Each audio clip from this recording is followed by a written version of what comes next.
কিন্তু আবু তালেব সব থেকে কম আযাবে জাহান্নামে থাকবে। আবু তালেব, হে বিশ্বের মুসলমান, আপনারা আবু তালেবকে গালি দিয়েন না, যদিও সে জাহান্নামে যাবে। আবু তালেবের কাছে বিশ্ব মুসলমানদেরকে কৃতজ্ঞতা প্রকাশ করতে হবে। কেন কৃতজ্ঞতা প্রকাশ করবে? সে নিজে বেঈমান, কিন্তু আমাদের নবীকে তিনি মানুষ করেছেন, কত ভালোবাসতেন। আবু তালেবের দুই তিনটে কথা যদি তুলে ধরা যায় তাহলে বোঝা যাবে বিশ্ব নবীকে তিনি কত ভালোবাসতেন। কাবাতে তিনি ঠেস দিয়ে বসে আছেন, আবু তালেবের নিজের সন্তান হযরতে আলী তার জায়গায় বসে আছে। এমন সময় বিশ্ব নবী হেঁটে আসেন, আর নবীজিকে দেখার পর নিজের সন্তানটাকে মাটিতে নামিয়ে দিয়ে এতিম মুহাম্মদকে কোলে বসিয়েছেন। এর নাম হলো আবু তালেব। বিশ্ব নবী খেলার মাঠে গেছেন, শিশুদের সঙ্গে তিনি খেলা করছেন। তিনি শিশুদের সঙ্গে দৌড়ঝাঁপ খেলতে খেলতে সন্ধ্যা হয়ে গেছে। যতগুলি শিশু খেলার মাঠে ছিল তাদের মা আর আব্বা ডাক দিয়েছে, আব্দুর রহমান বাড়ি আয়, আব্দুর রহমান, আবুল কালাম বাড়ি আয়, আব্দুর রহিম বাড়ি আয়। সমস্ত শিশুরা বাড়ি চলে গেছেন, কিন্তু নবী মুহাম্মদ একা দাঁড়িয়ে আছেন। আবু তালেব গিয়ে বলছে, ও বেটা মুহাম্মদ বাড়ি আয় বাবা, সন্ধ্যা হয়ে গেছে। দৌড়ে এসে বিশ্ব নবীর পা ধরে, বিশ্ব নবী আবু তালেবের চাচার পা দুটি জড়িয়ে ধরে বলছেন, কেঁদে ওপর দিকে মুখ করে বলছেন, ও চাচা, আমার যতগুলো সাথী ছিল পৃথিবীর বুকে তাদের আব্বা মা তাদেরকে নিয়ে চলে গেছে। ও বিশ্ব দয়ার নবী, ও আমার চাচা, আপনি বলেন এই পৃথিবীতে কি আমার আব্বা মা বলে কেউ নাই?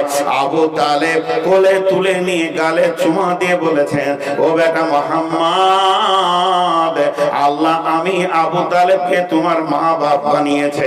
যেদিন বিশ্ব নবী রক্তে রঞ্জিত হয়ে তায়েফের ময়দানে বেহুশ হয়ে পড়ে আছেন, সেদিন বিশ্ব নবীকে এই কথা বলার মতো কেউ ছিল না, সাহস দেওয়ার মতো। আবু তালেব বলেছিলেন, ও বেটা মুহাম্মদ, তুমি একবার বলো কে তোমাকে মেরেছে, শুধু নামটা বলে দাও, আমি তোমার চাচা কথা দিলাম তার বংশ বুনিয়াদকে আরবের মাটিতে রাখবো না, এখান থেকে উচ্ছেদ করে দিব। আমার এতিম ভাতিজার গায়ে কে হাত দিয়েছে? আমার আল্লাহ বলছেন, হে মুহাম্মদ, তোর তো মা ছিল না, আব্বা ছিল না। আবু তালেবের হৃদয়টাকে, আবু তালেবের দিলটাকে তোর দিকে এরকম কে করে দিয়েছিল?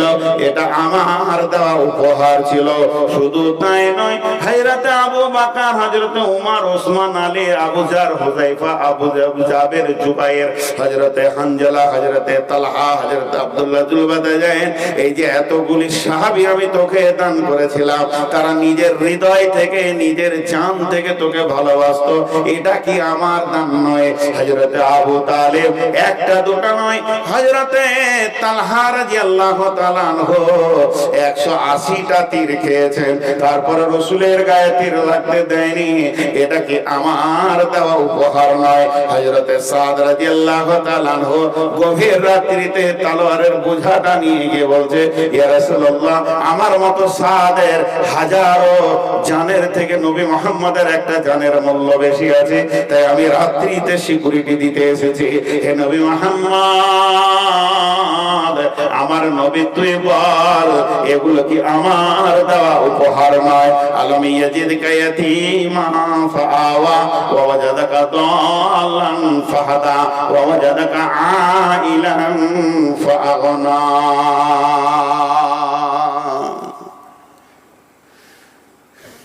যদি কারো ঘর জোয়ার মনে ইচ্ছা হচ্ছে, আমি নূর মোহাম্মদ বলবো 10টা মিনিট টাইম দেন, দুটি ঘটনা আপনারা শুনে যান।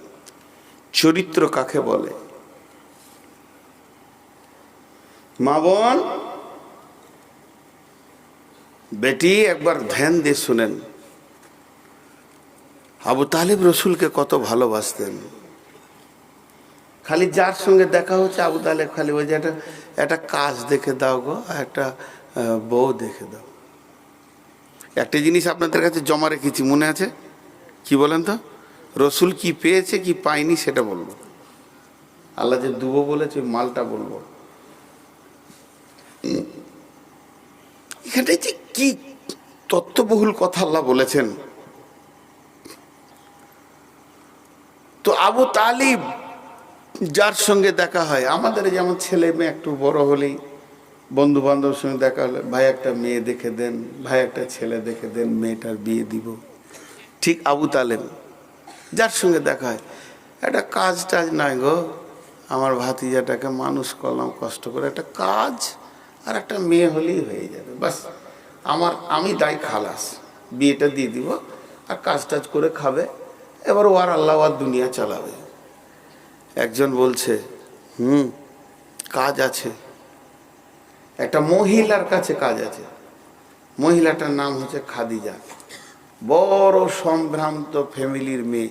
ওর একটা স্বামী তালাক দিয়েছে, একটা স্বামী মারা গেছে, আর ওর ব্যবসা, ওর ও মহাজান, ওর কাছ থেকে আরবের অনেক ছেলে ব্যবসা করে, যা লাভ হয় একটা ভাগাভাগি।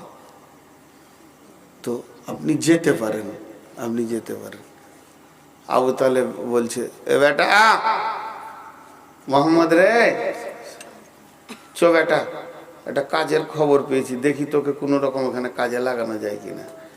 সিধা খাদিজার বাড়ি গেল। জহুরির মুখে শোনা, বুঝতে পেরেছেন? জহুরির মুখে যদি কেউ সোনা নিয়ে গিয়ে যদি বলে যে ভাই তামাটা দেখো, তো বলবে তামা লয় রে খাবা, সোনা। খাদিজা কে ছিলেন? হাফিজা ছিলেন। কিসের? কোরআনের লাই, তওরাতের হাফিজা ছিলেন, এবং তর্জমা তফসির সহ হিফজ ছিল। আর ওর সামনে নবী মোহাম্মদ পড়ে গেছে, একদম যুবক, বলেন ও কি বুঝবে? তো তওরাতে পেয়েছে যে একজন নবী আসবে, আখিরি নবী, তার চেহারাটা কেমন হবে, তার চলন কেমন হবে। খাদিজা ওর দিকে খালি তাকিয়ে আছে, এইটাই নাকি রে? আবু তালেব গিয়ে বলছে, বা খাদিজা, শুনলাম নাকি তুমি বিজনেসি ছেলে পিলেদের কাজে লাগাও। ওই যে ছেলেটা দেখছো, এটা আমার ভাতিজা। ও যখন মায়ের পেটে ছিল বাপ মরে গেছে, আর যেদিন ও 6 বছরের ছেলে মা মারা গেছে, তারপর থেকে আমি ওকে তিলে তিলে মানুষ করলাম রে মা। এখন আমার ঘাড়ে পড়ে আছে, আল্লাহ আমাকে দিয়েছে এই বোঝা বহন করতে। যদি তোমার কাছে কোনো কাজ থাকে, আমার ভাতিজাকে কাজ দিতে পারো। ছেলে বড় সৎ, মিথ্যা কথা বলে না, কারো টাকা মেরে দেবে না, এতটুকু তোমাকে আমি বলছি। খাদিজা বলছে, জি চাচা, কাজের ব্যবস্থা আছে। আর ব্যবস্থা আছে বলতে বলতে অন্যমনস্ক হচ্ছি। অন্যমনস্ক বুঝেন? আরে কথা বলে না। ধরেন এইখানে দুটো মহিলা কথা বলছে পর্দার ওই পারে, আর আপনার সঙ্গে আমি কথা বলছি, হ্যাঁ জি জি, কালকে ফারাক্কায় জালসা আছে, হ্যাঁ ওখানে ফারাক্কাতে জালসা করে, পরশুদিন হোসেননগর যাব। নিয়ে আপনি জিজ্ঞেস করছেন বাড়ি কবে যাবেন? না এখন বিহারই আছি। কথাটা মেলছে? তার মানে কানটা ওই দিকে গিয়েছে আমার, ওই দিকে কথা চলছে কি না, এটাকে অন্যমনস্ক বলে। হযরতে খাদিজা আবু তালিবের সঙ্গে ব্যবসা নিয়ে কথা বলছেন। বিশ্ব নবী যে মাথাটা নামিয়েছেন, মাথা তুলছে না, লাজুক লাজুক ভাব, বড় শর্মিন্দা যুবক, চারিদিকে চকা গরুর মতো দেখে না, আর ঘাটটা নামও করে নিয়েছে। নবীজির চুলগুলো ঘুমড়ো ছিল, নবীজির চেহারা উজ্জ্বল বর্ণ ছিল। আম্মা জান আয়েশা বলেছেন, যেসব মেয়েরা আপেল কাটতে গিয়ে ইউসুফকে দেখে আঙ্গুল কেটেছিল, ওই মেয়েগুলি মিশরের যদি আমার নবীকে হাবিবকে দেখতো, কলিজা কেটে দিত, টের পেত না। তিনার অভ্যন্তরের সৌন্দর্য এত ছিল, তো দয়ার নবী মাথা নামো করে আছেন। আর এদিকে খাদিজা আবু তালেবের সঙ্গে কথা বলছেন, একবার করে রসুলের দিকে তাকাচ্ছেন, আর মনে মনে ভাবছেন, তওরাতে যেমন যেমন ব্যবহারের কথা বলা হয়েছে, তওরাতে যেমন যেমন চেহারার কথা বলা হয়েছে, আখিরি নবী মনে হয় যেন এই ছেলেটাই হবে। আর দিকে খাদিজা বুঝতে পারছে হালকা হালকা, কিন্তু এখনো পরিষ্কার হয়নি। হযরতে নবী মুহাম্মদ সাল্লাল্লাহু আলাইহি সাল্লামের বিজনেস রেডি হয়ে গেল। খাদিজা খাদিজা বলল ঠিক আছে, ওর সঙ্গে আমার বিজনেস পার্টনার হবে, ও আমার কাছ থেকে মাল নিয়ে বিক্রি করবে, লাভ যা হবে একটা অংশ ভাগাভাগি হয়ে যাবে, কালকে পাঠিয়ে দিন। নবীজি গেলেন, কাজ করার জন্য দাঁড়িয়ে আছেন। হযরতে খাদিজা কাপড় দিয়ে দিল। যতগুলি কাপড় ব্যবসায়ী আছে কাউকে গোলাম দেয়নি, কিন্তু নবী মুহাম্মদ সাল্লাল্লাহু আলাইহি সাল্লামকে একটা কাপড়ের বোঝা তৈরি করার পর হযরতে খাদিজা বললেন, রে মাইসারা, তুমি কাপড়কে বহন করবে, এই লোকটাকে কাপড় বহন করতে দেবে না। মুহাম্মদ যেন কাপড় বহন করবে না, বহন করবে তুমি। তুমি হলে গোলাম আর ইনি হলেন মালিক, ম্যানেজার। এই কাপড়গুলো বিক্রি হবে আর আমি খাদিজা হলাম এর মহাজন মালিক। অতএব বিশ্ব নবী মুহাম্মদ সাল্লাল্লাহু আলাইহি সাল্লামকে বের করে দিলেন। নবীজি ব্যবসা বাণিজ্য করতে করতে করতে করতে সিরিয়া গিয়ে শামে গিয়ে পৌঁছে গেলেন। এমন সময় নবীজি মাইসারাকে বলছে, মাইসারা রে, আমি বড় ক্লান্ত হয়ে গেছি, আমাকে একটু ঘুমানোর প্রয়োজন মনে হচ্ছে। ও মাইসারা, কাপড়গুলো এখানে রেখে দাও আর তুমি বসে বসে কাপড়গুলো যোগানদারি করো, আমাকে একটু রেস্ট নিতে দাও। ধরে নবীজি শুয়ে গেলেন তো ঘুমিয়ে গেলেন। এমন ঘুম দিয়েছে, নবীজি ঘুমিয়ে গেছে। এমন সময় একজন পাদ্রী, একজন পোপ বলতে খ্রিস্টানদের সব থেকে বড় আলেম, নাসারাদের সব থেকে বড় মুফাসসির, সে ওই রাস্তা দিয়ে তার দল বল শিষ্যদেরকে নিয়ে হেঁটে যাচ্ছেন। হেঁটে যেতে যেতে যেতে যেতে বিশ্বনবীকে দেখে থমকে দাঁড়িয়ে গেলেন। যে দাঁড়িয়ে গেলেন, আস্তে আস্তে গিয়ে বলছে, ও বাচ্চা, তোমার নাম কি? বলে, আমার নাম হলো মাইসারা। তো যে ছেলেটি, যুবকটি শুয়ে আছে, এর নাম কি? বলে, যুবকের নাম হচ্ছে মুহাম্মদ সাল্লাল্লাহু আলাইহি সাল্লাম। তখন সাল্লাল্লাহু আলাইহি সাল্লাম বলেনি, কিন্তু আমি বলছি মুহাম্মদ সাল্লাল্লাহু আলাইহি সাল্লাম এর বাড়ি কোথায়? বাড়ি হলো মক্কা। আব্বার নাম কি? না আব্দুল্লাহ। মা কি? না আমিনা। বংশের নাম কি? না কুরাইশ। কোথা থেকে এসছো তোমরা? বলে, মক্কা থেকে এসেছি, বিজনেস আমাদেরকে খাদিজা দিয়ে পাঠিয়েছে। ওই পোপ তখন বলছে, ও যুবক মাইসারা, তোমার সঙ্গীকে তুমি উঠাও আর উঠিয়ে এখান থেকে সিরিয়া ছেড়ে নিজের দেশে চলে যাও। এই ছেলেটি আখেরি পয়গম্বর হবে, ইনি নবী মুহাম্মদ সাল্লাল্লাহু আলাইহি সাল্লাম পৃথিবীতে চলে এসেছে। ওর চেহারা বলছে, তবে ও যখন নবুয়তি পাবে আমি বেঁচে থাকবো কিনা জানি না। আমি যদি সেই অবস্থায় বেঁচে থাকি তাহলে ওর হাতে হাত দিয়ে আমি ইসলাম কবুল করে নিব। তবে ওকে বাঁচিয়ে উঠাও, আর ঘুমাতে দিও না, মক্কায় ফিরে চলে যাও। মাইসারা নবীজিকে উঠালেন, কাপড়ের বাঁট নিয়ে একদম মক্কার দিকে আসতে শুরু করেছেন। এদিকে খাদিজা রাসূলকে বের করে দিয়ে এর মনের ভিতরে কৌতূহল বেড়ে গেছে। খাদিজা মনে মনে ভাবছে, না জানি কেউ মেরে দিল নাকি, কারণ ওনার জীবনের দুশ্মন তো অনেক বেশি হবে, এরকম ভাবছেন। খাদিজা বারবার রাস্তার দিকে তাকিয়ে আছেন, বিরহ দহনে ভুগছেন। এমন সময় দেখতে মাইসারা আর নবী মুহাম্মদ সাল্লাল্লাহু আলাইহি সাল্লাম দুইজন মরুভূমির প্রান্তে মক্কার ঢুকছে। খাদিজার দিলটা বড় হলো, হিসাব নিকাশ বুঝিয়ে দিল। অন্য ব্যবসায়ীদের থেকে অনেক গুণ বেশি তিনি লাভ করেছেন।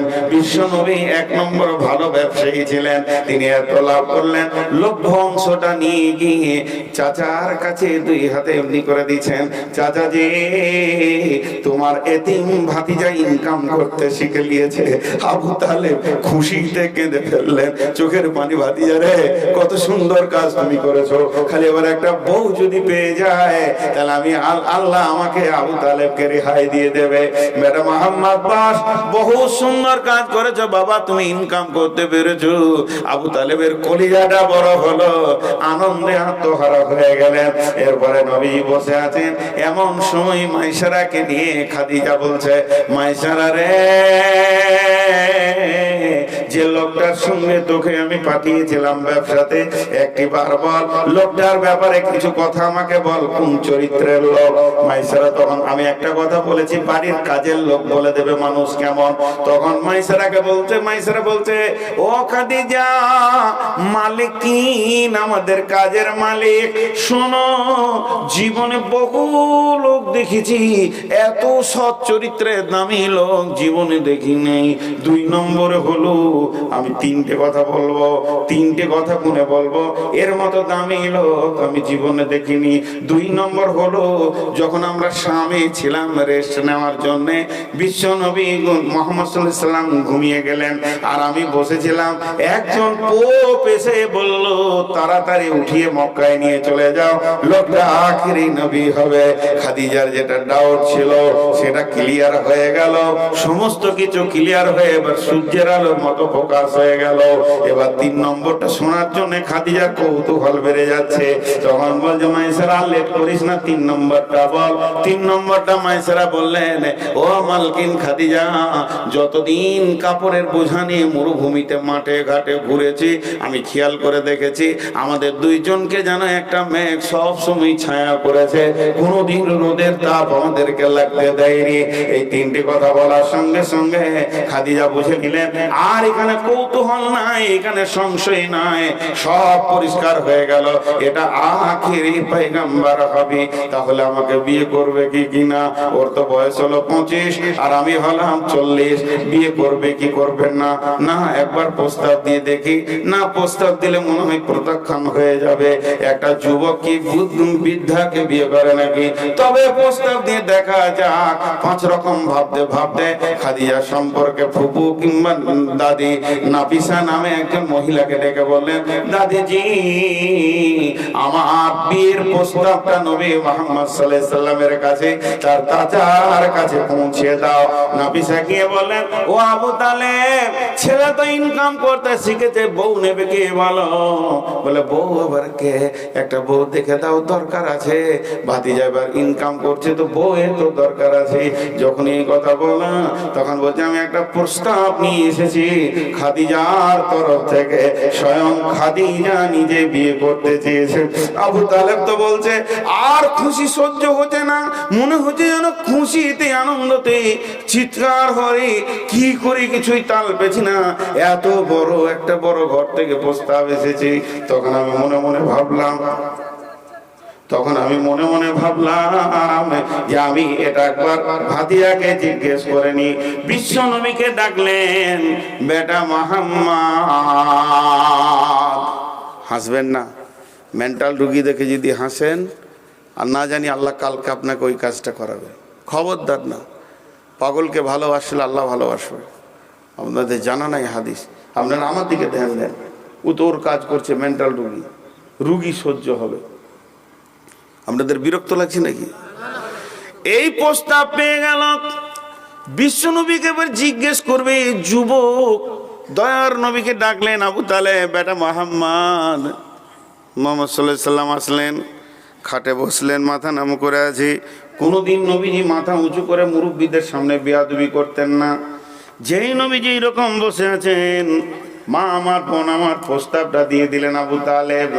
আবু তালেব বললেন, বেটা রে, তোর বিয়ের প্রস্তাব এসেছে বাবা, স্বয়ং খাদিজা তোকে বিয়ে করতে চেয়েছে।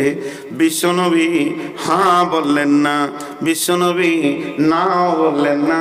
তবে ইতিহাস বলছে বিশ্বনবী একটু মুচকে হাসলেন, আর যখনই নবীজি মুচকে হাসলেন, আল্লাহর নবীর চাচা নাফিসাকে বললেন, যাও অমুক তারিখে খাদিজাকে রেডি হতে বলো, কয়েকটা লোক গিয়ে আমি আমার ভাতিজার বিয়ে দিয়ে দেব।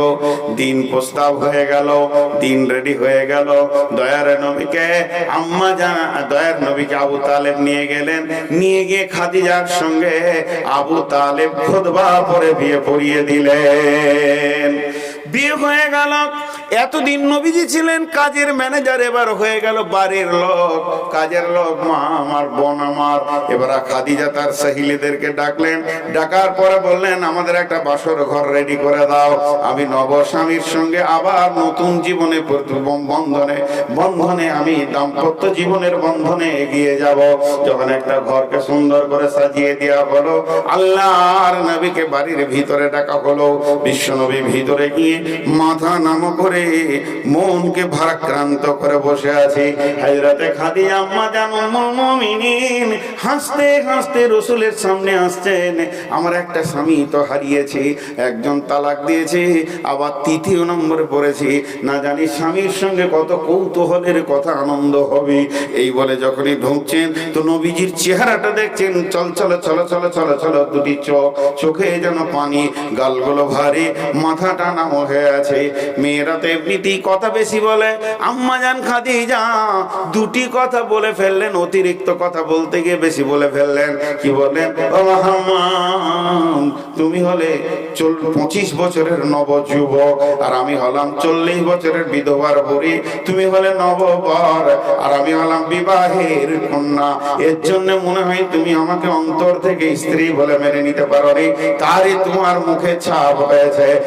আম্মা জান খাদিজা বলছেন, না না না ও খাদিজা, এমন কথা বলে তুমি আমাকে কষ্ট দিও না।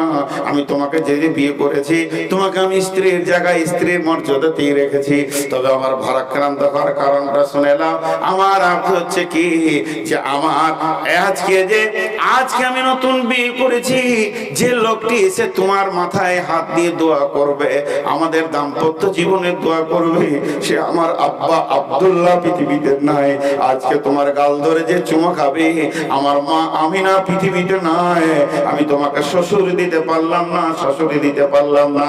শুধু তাই নয় খাদিজা রে, তুমি রাজ ফ্যামিলির মেয়ে, তুমি জমিদার ফ্যামিলির মেয়ে, তোমাকে হাজার হাজার টাকার, তোমাকে শত শত ভরি সোনা দিয়ে বিয়ে করার জন্য আরো জমিদারের ছেলেরা রেডি হয়েছিল। আমি তোমার ঘরে কাজ করেছি, সব খবর আমার কাছে আছে। তারপরে তারা রাজপুরুষ ছিল, কি জানি কেন তাদেরকে তুমি তাদের প্রস্তাব প্রত্যাখ্যান করেছো, আর আমার মতো একজন এতিমকে কি করে তুমি বেছে নিতে পারলে? কারণ আমি আজকের দিনে তোমাকে আনন্দ দেব এমন কিছু একটা গলার হার তোমাকে দিতে পারিনি, আংটি দিতে পারিনি, তোমাকে দামি সুসজ্জিত কিছু দিতে পারলাম না। এই জন্য আমি একটা পুরুষ হিসেবে অতি লজ্জায় মাথা নামা করে রয়েছে। চোখের পানিটা আব্বা মার বিয়োগের জন্য রয়েছে। আম্মা জান খাদিজা বলছেন, ও নবী মুহাম্মদ, এটাই যদি কারণ হয় তাহলে আমার কথা এবার আপনাকে শুনতে হবে। বাসর ঘরে কি শুরু হয়ে গেল দেখো, তাহলে আমার কথা শুনতে হবে। বলো খাদিজা তুমি কি বলছো বলো। বলছে, আমি তো জমিদার ফ্যামিলির মেয়ে, আমি রাজ ফ্যামিলির মেয়ে, আমার তো মালের কোনো অভাব নাই। তাহলে আমার যত উট, যত দুম্বা, যত ঘোড়া, যত স্থাবর অস্থাবর সম্পত্তি, স্বর্ণ থেকে নিয়ে রূপো টাকা পর্যন্ত এখনই আমি আপনাকে দান করে দিলাম। আমি কাঙ্গালি হয়ে গেলাম। এবারে বিশ্বনবী বলছেন, রে খাদিজা একটু তুমি ভাবো, আমার আবার অভ্যাস খারাপ আছে। আমার হাতে মাল আসলে আমি বিধবা এতিমকে দান করে দিই, তাদের চোখের পানি আমি দেখতে পারি না। অতএব তুমি মালগুলো দিলে একদিন দেখবে সব মাল শেষ হয়ে গেছে, তখন কি তুমি মেনে নিতে পারবে? তখন আম্মা জান খাদিজা বলছেন, হে মুহাম্মদ, আমি সব তোমাকে দান করে দিলাম, আপনাকে আমি সব দিয়ে দিলাম, কিন্তু আপনি দান করে দেন চাই নিজে রাখেন, এ ব্যাপারে আমি কোনো কমন করব না। তবে একটা কথা শুনেলেন, শুধু মান দিলাম না, আমি আমার মাথা থেকে পা পর্যন্ত পূর্ণাঙ্গ দেহটা আপনাকে দিয়ে দিলাম। আপনি বললে আমার পা চলবে, নচেত চলবে না। আপনি বললে আমার চোখ দেখবে, নচেত দেখবে না। আপনার হুকুম ছাড়া আমার মুখ কথা বলবে না। সবটাই আমি দান করে দিলাম। এখন আমি কাঙ্গালি, নবী মুহাম্মদ, এবার আমার মতো কাঙ্গাল মেয়েটাকে স্ত্রীর জায়গায় নিতে পারবেন কিনা আপনি দেখেন। আল্লাহর নবীকে সমস্ত কিছু দান করে দিয়েছিলেন। এর জন্য আমার আল্লাহ বলেছেন, ওয়াজাদাকা আইলান ফাগনা। নবী হে, তোমাকে যে আমি বড় বড় উপহারগুলো দিয়েছি, সেই উপহারের লিস্টে রয়েছে খাদিজার মতো একটা মেয়ে। এই বিয়ের নির্বাচন আমি আসমান থেকে করছি, তোমার সঙ্গী হবে, সমস্ত মালের মালিক তুমি হবে। এটা কি আমার দেওয়া নিয়ামত নয়? হাজি ভাই, একটা কথা আপনাদেরকে জিজ্ঞেস করব। এখানে যার ঘরে বিয়ে দেওয়ার মতো সন্তান আছে, আমি একটা বউ দেখে দেবো এরকম 40 বছর বয়স, একটা স্বামী তালাক দিয়েছে আর একটা স্বামী মারা গিয়েছে, আপনি ছেলের বিয়ে দিবেন 25 বছরের? একবার হ্যাঁ না বলছে না গো, ভাবছে হয়তো মেয়েটাকে নিয়ে আমি এসেছি নাকি গাড়ি করে, যখনই দিয়ে দেবো। নাটক করার মতো হ্যাঁ নাটা বলেন, দিবে না। আচ্ছা, এটা বিয়েটা সাজমান হয়েছে? 40 বছর বুড়ি আর 25 বছরের যুবক, বিয়েটা সাজমান হয়েছে? হ্যাঁ না বলে না তো গুলো লোক, হয়নি। কিন্তু আসলে তো বিয়ে লয়, আসল হচ্ছে চরিত্র। আসল কি? চরিত্র। চরিত্র আজীব জিনিস। একটা উদাহরণ দিব, উদাহরণটা খুব মন দিয়ে শোনেন।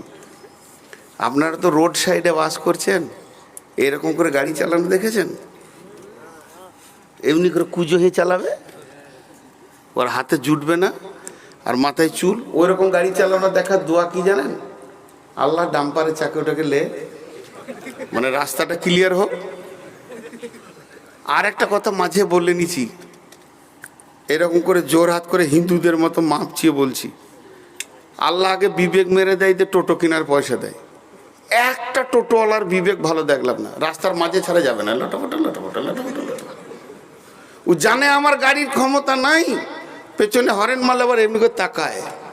আমার এক ড্রাইভার বলছে যে টোটোওয়ালারা খালি ঘুরছে এয়ারপোর্টে গেটটা চাবি মারা, তাই নাহলে দুবাইয়ের প্যাসেঞ্জার চাপিয়ে নেবে। এদের এত নোংরা চরিত্র, এরা রাস্তার মাঝে ছাড়া যাবে না। এখানে যে আমার গাড়িটা ঘুরবে, আরেকটা টোটো এই দিক থেকে ঢুকলো, এই দিক থেকে একটা এলো, ওই দিক থেকে এলো, দিয়ে সেলাই করে দিলে, তুই দেখলি গা ওর প্যাসেঞ্জার। ও আবার আমাকে ভাবছে যে গাড়ি থেকে নেমে আমার গাড়িতে চাপবে নাকি। টোটোওয়ালাদের বিবেক মরে গেছে, ওদের সঙ্গে ছেলে মেয়ের বিয়ে দিয়ে না, ওদের ছেলে মেয়ের সঙ্গে ঘর সংসার নষ্ট হয়ে যাবে, কোন দিকে কি করবে কোনো ঠিক নাই। আল্লাহ বিবেক মেরে দিয়ে টোটো কেনার পয়সা দেয়। তো যাই হোক, এখন আমি যে কথাটা বলছিলাম, এই জায়গায় যে তথ্য কথাটা বলবো, একটা মোটর সাইকেল খেপাচি ন্যাপাচি বলে, হ্যাঁ খেপাচি, তা এই হ্যান্ডেলটা ধরে আছে 25 বছরের। খুব ভালো করে শুনেন, হ্যান্ডেল ধরে আছে কত বছরের? 25 বছরের। আর পেছনে যদি একটা 18 বছরে চাপিয়ে দেওয়া হয়, হ্যান্ডেল ঠিক থাকবে? 18 বছরের যুবতী বিয়ে দিয়ে, আমি হারাম বলছি না, ও স্ত্রী, আর হ্যান্ডেল ঠিক থাকবে? খালি আরো চাপ, আরো 90 চলে গেছে, তখনই পেছন থেকে বলছে আর একটুকু নাই, মরবে দুজনেরই হুঁশ নেই। বুঝতে পেরেছেন কিনা? কিন্তু ওই 18 বছরটাকে নামিয়ে দিয়ে 40 বছর একটা চাপিয়ে দেন, যেই গাড়িটা 40-এর ওপরে যাবে তখনই পেছন থেকে বলবে, এই আপনি আপনার বোনকে নিয়ে যান কোথাও, একটা ছোট বোনটা নেন 17-18 বছরে, বলবে ভাই আরো জোরে চালা।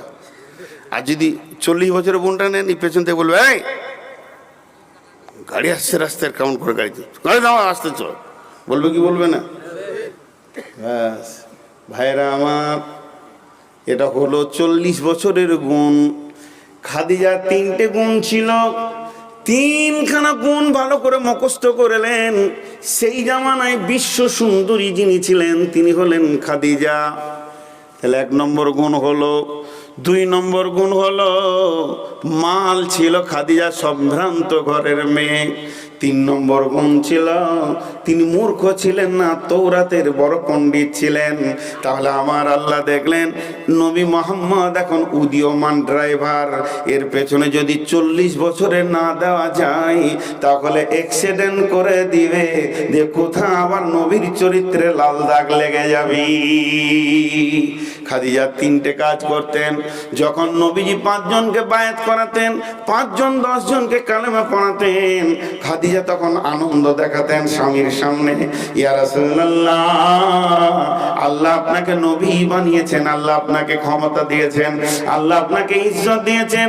কিন্তু যেদিন নবীজি মার খেতেন, দাওয়াতের কাজ করতে দিয়ে 40 বছর পরের কথা বলছি, তখন খাদিজা বলতেন, ও দয়ার নবী গো, আপনাকে চিনতে পারেনি তাই আপনার উপরে অত্যাচার করে ফেলেছে, তাদেরকে আপনি মাফ করে দেন। কারণ যখন উনি নবুয়ত পান তখন খাদিজার বয়স চলে গেছে 55, এরকম একটা ধীর স্থির ভাবে রসুলকে আগে আগে সামনে নিয়ে যেতেন। নেকে খাদিজা তিনি পরামর্শ দিতেন, তিনি মাল দিয়েছেন, তিনি শক্তি দিয়েছেন। আর একদিকে রসুলের উদীয়মান যৌবনকে তিনি ঠান্ডা করেছেন। তার মানে আমার আল্লাহ প্ল্যানিং করে রসুলের চরিত্রকে ঠিক রাখার জন্য 25 বছর বয়সের ড্রাইভারের পেছনে 40 বছরের মেয়েকে দিয়েছে। ঠিক থাকবে, সব রাস্তা ঠিক থাকবে রসুলের নামে। একদিকে যৌন চরিতার্থ মিটবে, একদিক থেকে তার মালের সাহায্য হবে, আর একদিক থেকে খাদিজার যুক্তি পরামর্শ কাজে লাগবে। এর জন্য রসুল সাল্লাল্লাহু আলাইহি সাল্লাম মওতের আগে পর্যন্ত খাদিজাকে ভুলতে পারেননি। আর আম্মাজান আয়েশা বলছেন, আমরা খাদিজাকে কোনোদিন সতীন হিসেবে দেখিনি। তো রসুল এত বেশি বলেছেন যে মনে হতো যেন আমাদের ওই সতীনটা বেঁচে আছে। কথাটা বোঝাতে পারলাম? একবার হ্যাঁ না বলেন। এর জন্য 40 বছর দিয়েছে। কি আছে? दोनों जवानी का मस्ती में सूर, तेरा कसूर ना मेरा कसूर, न तूने सिंगल दिखा न मैंने सिंगल दिखा, एक्सीडेंट हो गया रब्बा रब्बा। আছে না, গান আছে না? হ্যাঁ, দুজনে যদি জওয়ানি হয় তো লাল সিগন্যাল দেখবে না, ঢাস ফটাস মার্ডার। তো এই জন্যে আল্লাহ তাবারক ওয়া তাআলা সুন্দর করে খাদিজাকে দিলেন। চলেন, বিশ্বনবীর বয়স 47 বছর, আম্মাজান আয়েশা জন্ম নিয়েছেন। বিশ্বনবীর বয়স 55 বছর, আম্মাজান আয়েশার সঙ্গে বিয়ে হচ্ছে 7 বছর বয়স। বিশ্বনবীর বয়স যখন 57, আম্মাজান আয়েশার বয়স তখন 9, বাসর ঘরে যাচ্ছেন। বিশ্বনবীর বয়স যখন 63, আম্মাজান আয়েশার বয়স তখন 18।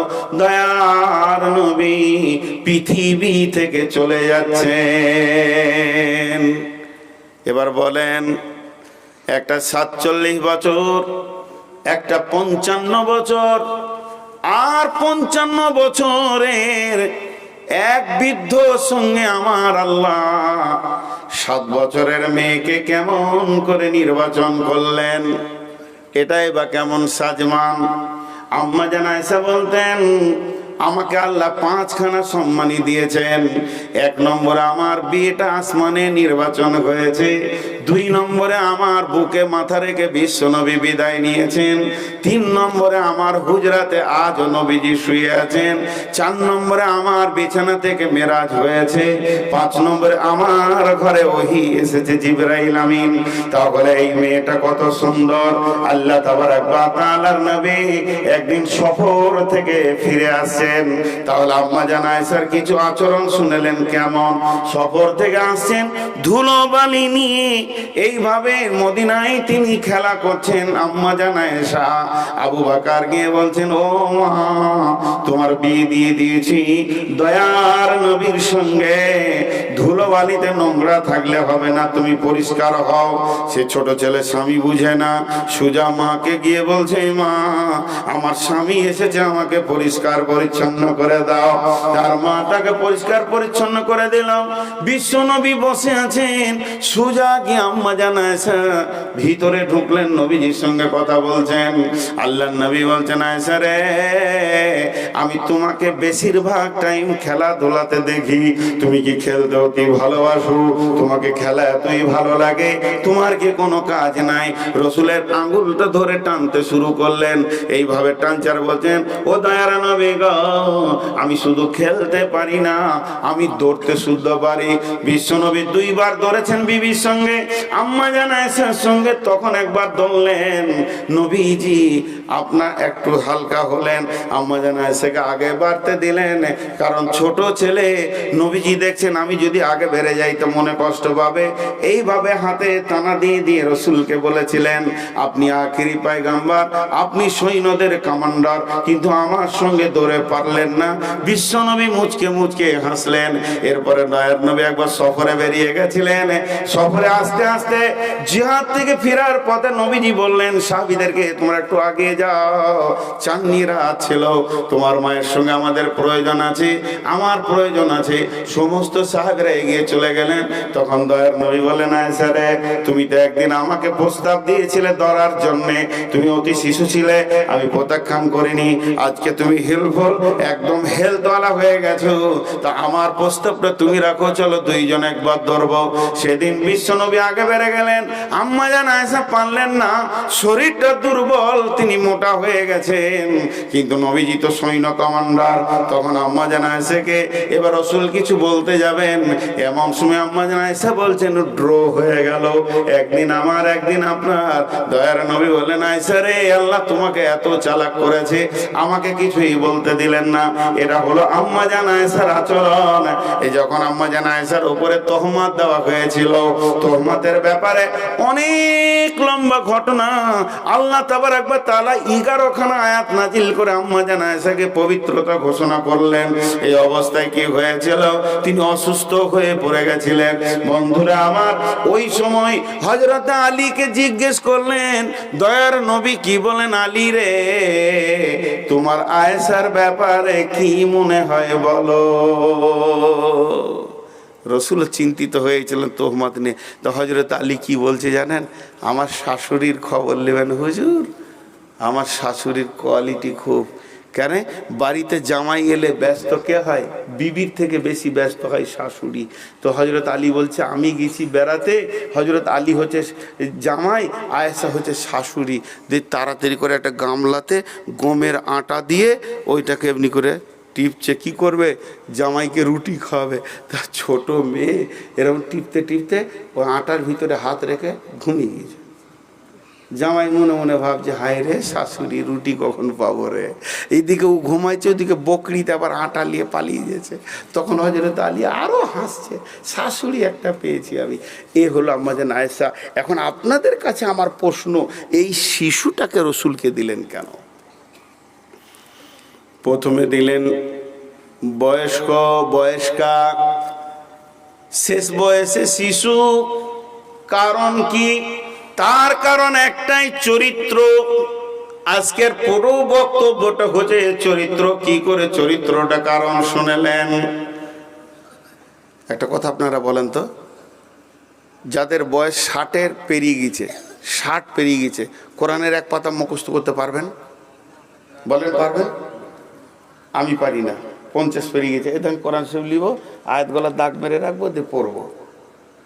কিন্তু আমি আলহামদুলিল্লাহি রাব্বিল আলামিন এটা কোনো শিক্ষকের কাছে পড়িনি, আমি আমার আব্বার কাছে মুখস্থ করেছি। আব্বার পাশে শুতাম, এতিম ছিলাম, মা মারা গিয়েছিলেন, আমাকে মা 5 বছরে রেখে চলে গেছে।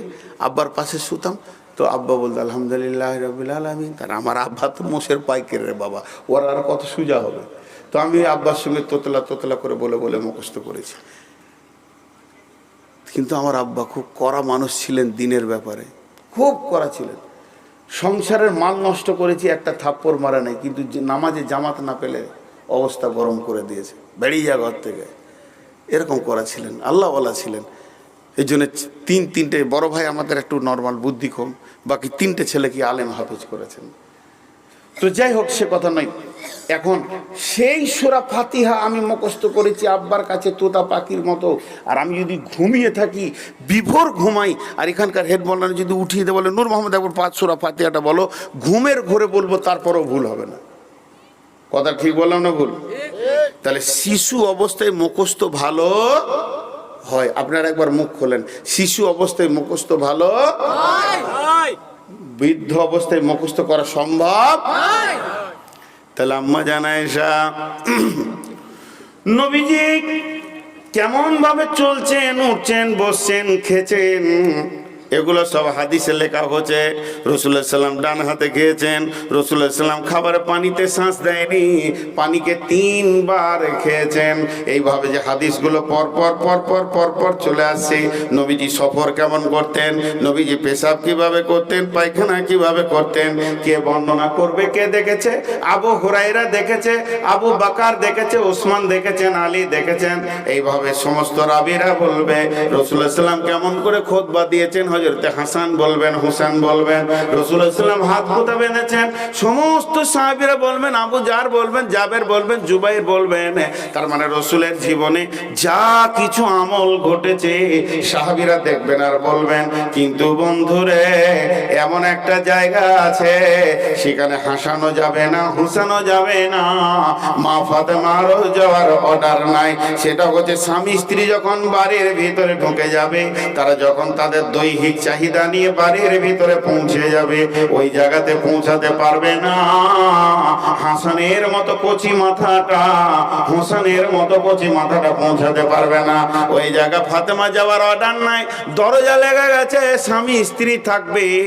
তাহলে রাসূল কিভাবে বিবির সঙ্গে মিলেছেন আর কিভাবে গোসল করেছেন, মিলার প্রসেসটা কি রকম ছিল, কত রকম আসন ব্যবহার করেছেন, এগুলো কে দেবে, কে দেবে, সমাজকে কে দেবে? এর জন্য আমার আল্লাহ একটা 7 বছরের কচি বাচ্চাকে রাসূলের কম্বলে ভরে দিলেন, এগুলোকে রেকর্ড করার জন্য। আম্মা জান আয়েশা দাম্পত্য জীবনের যত সমস্যা আছে এই সমাধানগুলো কে দিয়েছেন? রাসূলের মিলন থেকে নিয়ে গোসল পর্যন্ত এর দ্বিতীয় কোনো রাবী নাই, শুধু একজনই বর্ণনা করেছেন, তিনি হলেন আম্মা জান আয়েশা। বুঝতে পারলেন? ভিতরকার খবরটাকে রেকর্ড করে আনতে হবে, কারণ আমাদেরকে তো ওইভাবেই চলতে হবে, গোসল করতে হবে, স্ত্রীকে ব্যবহার করতে হবে। তাহলে ওই খবরটা কোন সাহাবী দেবে? ওখানে তো আবু হুরায়রাকে দাঁড়ানোর ক্ষমতা নাই, ওখানে তো আবু জার জুবাইর যাবে না। এর জন্য একটা শিশু মেয়েকে আল্লাহ তার কোলে ভরে দিলেন, সে রেকর্ড করে বের করে নিয়ে চলে এলো। একটা আপনাদের সামনে তুলে ধরি, উজু করার পর স্ত্রীকে চুমা দেওয়া যাবে কি যাবে না, এই নিয়ে সমস্যা মদিনাতে বসে গেল। রাসূলুল্লাহ সাল্লাম আর নাই পৃথিবীতে। হাজি উজু করার পর রাসূল স্ত্রীকে চুমা দেওয়া যাবে, কাকে শুধাবি? বুড়ি গলার মাথায় মনে নাই, অন্য বিবিদের মাথায় মনে নেই, বলছে আয়েশাকে জিজ্ঞেস করে। সাহাবীরা বললেন, উম্মুল মুমিনিন আম্মা জান আয়েশা, উজু করার পর কি স্ত্রীর গালে চুমা দেওয়া যায়? এর জন্য কি উজু ভাঙবে না? তখন আম্মা জান আয়েশা বললেন, দয়ার নবী বাড়িতে উজু করতেন, উজু করার পর পোশাক পরতেন, আতর মাখতেন, পাগড়ি বাঁধতেন, নামাজ পড়ার জন্য যেতেন। কখনো কখনো আমি রাস্তায় ধারে দাঁড়িয়ে থাকতাম বারান্দার দিকে, বিশ্ব নবী নামাজ পড়াতে যেতে যেতে রাস্তায় হাঁটতে হাঁটতে আমার গালে ছুটুক করে চুমা দিয়ে চলে যেতেন।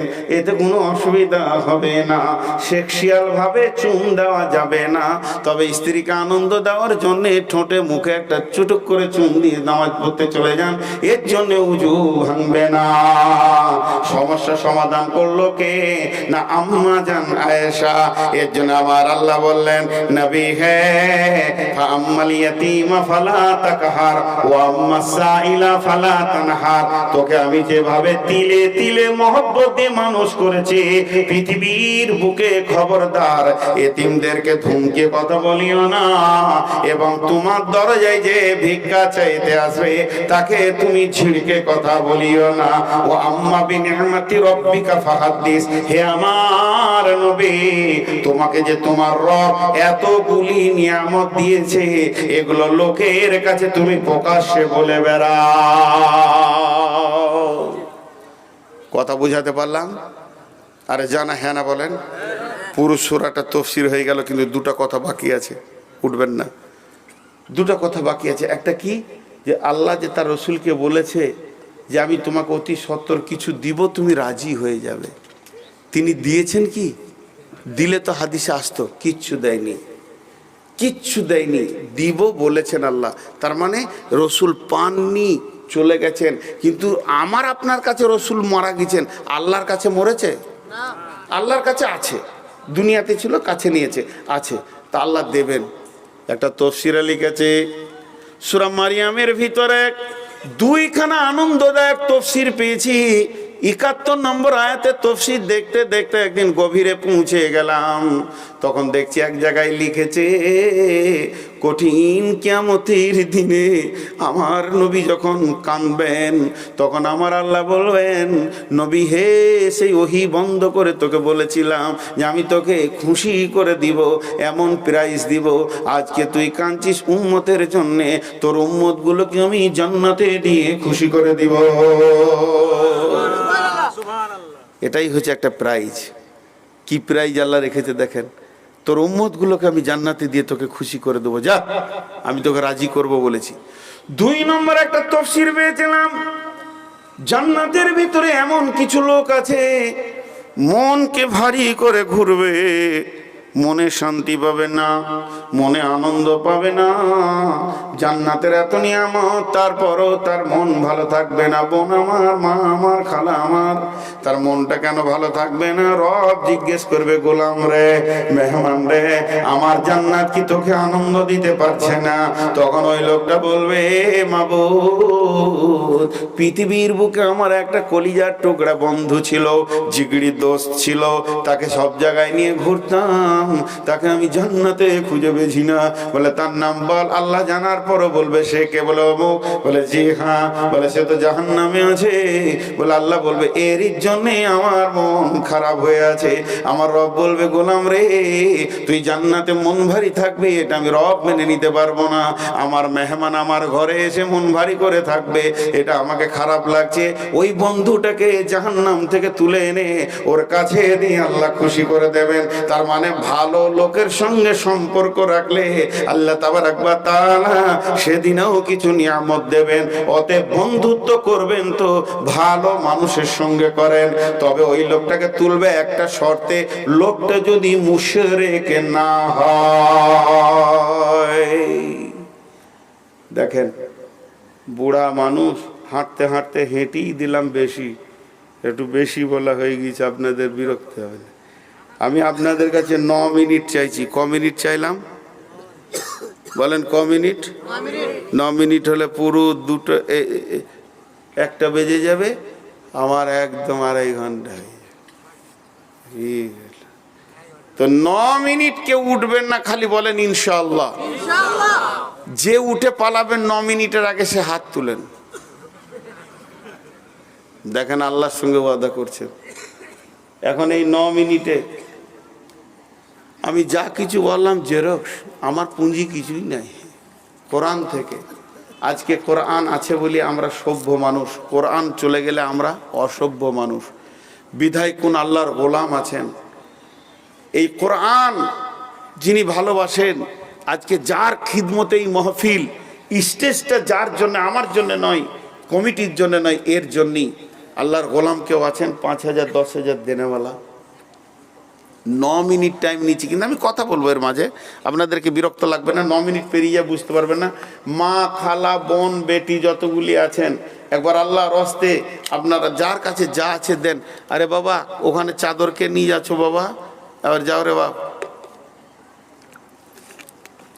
মেয়েদের ভিতরে আমি চাদর পাঠাচ্ছি, খালা খালা বললাম, মা বলছি 100-200 টাকা দিয়েন, 500 টাকা দিয়েন, ভিখারির মতো চাইছি। কোরআনের খিদমতে চাদর পাঠালাম, শিশুগুলো যাচ্ছে, আপনারা একবার ওদের হাতে দেবেন। আচ্ছা, আর পুরুষগুলো 9 মিনিট বসেন। মা বোনেরা, যারে বাবা, যা যা যা যা, 2-3টে চাদর যা বাপ, সোনামানি। মা বোনেরা মোটা রকম কিছু দেন, এখানে দিয়ে পাঠাবেন। ওই তোমরা গুটাও, এগুলো পাবে না, এগুলো গুটাও, এগুলো সরো। সুবহানাল্লাহ।